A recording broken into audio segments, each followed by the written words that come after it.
The Evangelism Minute. Cutting edge insights and challenge for history's greatest missions.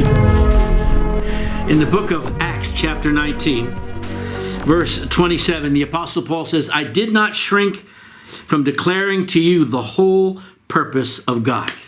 Right now, people are just kind of bouncing back from saying, laissez bon temps rouler. It was Mardi Gras, Carnival, Fat Tuesday.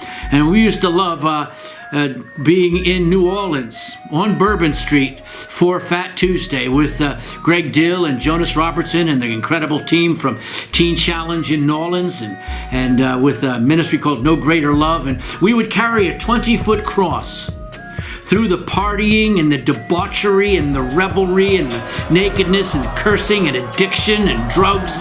We would carry that cross and we would share the gospel. We would share God's love. People would give out tracts and tell people that they were loved. And it was amazing, really, how during those opening days of Carnival, people would listen and they would open their hearts. At 10 o'clock on Mardi Gras night, we would go to the street, except this time it was a silent march. No one would say a word. We took that 25-foot cross through the French Quarter, down Bourbon Street. And as we would walk silently, no one was allowed to say a word. There would be a silence as the cross went by, and you could hear the sound of that rugged wood being drug on Bourbon Street. And people would begin to scream at us, why are you telling us we're going to hell? Well, leave us alone. It's party time. It will be time for the God later. Just leave us. Stop tormenting us. And of course, the most important thing is nobody was saying a word. The Holy Spirit was doing all of the talking. Sometimes we get so focused on how important what we say is, but the most important thing is what the Holy Spirit is saying.